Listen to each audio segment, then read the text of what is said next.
محترم و معزز سامعین کرام، دنیا کے اندر ایک اسلام ہی وہ واحد دین ہے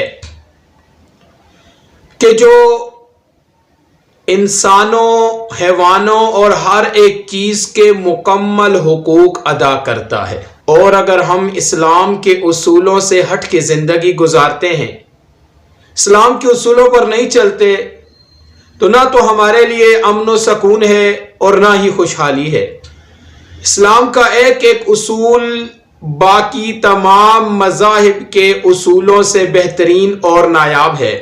باقی مذاہب ذاتی اور دنیاوی اغراض کی بنا پر کام کرتے ہیں، لیکن اسلام وہ واحد مذہب ہے کہ جس میں آخرت کو مد نظر رکھ کر ہر ایک کام کیا جاتا ہے۔ اسی طرح نبی علیہ الصلوۃ والسلام کی حدیث مبارکہ میں ایک مختصر سے کام کرنے کی ترغیب دی گئی ہے اور اس کے بدلے میں انتہائی زیادہ اجر اور انعامات کی خوشخبری سنائی گئی ہے۔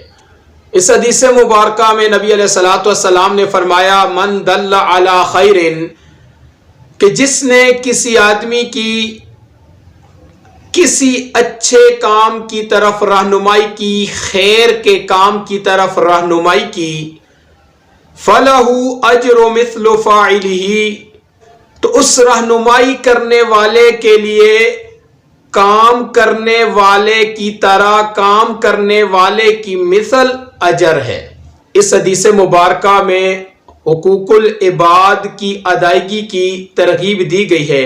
اگر کوئی آدمی کسی کی اچھے کام کی طرف رہنمائی کرتا ہے تو اس کے برابر اجر اس رہنمائی کرنے والے کو بھی ملتا ہے۔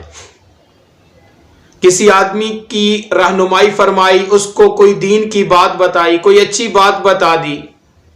اسی طرح اگر کسی کی مدد خود نہیں کر سکتا تو ایسے آدمی کی طرف رہنمائی فرمائی کہ جو اس کی مدد کر سکتا ہے، یا ایسے آدمی کو اطلاع کی کہ فلاں آدمی حاجت مند ہے، ضرورت مند ہے، آپ اس کی مدد کریں، اس کو ترغیب دی، تو اس ترغیب دینے والے کو اسی کے برابر اجر ملے گا جو وہ کام کرتا، چاہے اس نے وہ کام کیا ہے یا نہیں کیا۔ اس نے اچھی بات کی طرف رہنمائی کی اور اخلاص کے ساتھ رہنمائی کی ہے، تو اس کے لیے اس کام کرنے والے کے برابر اجر لکھ دیا جاتا ہے، اس کو عطا کیا جاتا ہے۔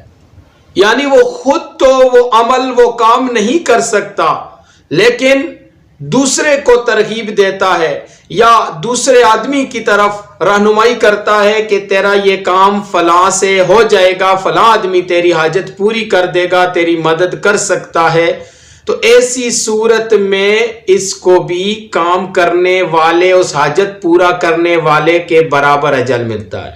ایک صحابی نبی علیہ الصلوۃ والسلام کے پاس آئے اور انہوں نے آپ علیہ الصلوۃ والسلام سے سفر کے لیے سواری مانگی۔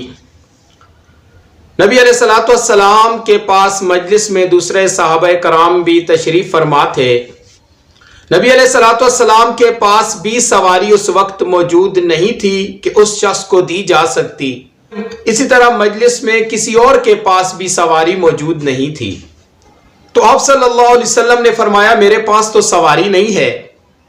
اس پر ایک صحابی نے عرض کی کہ میں ایسے آدمی کی طرف اس کی رہنمائی کرتا ہوں، اس کو ایسا آدمی بتاتا ہوں کہ جس کے پاس سواری بھی موجود ہے اور وہ اس کی مدد کرے گا۔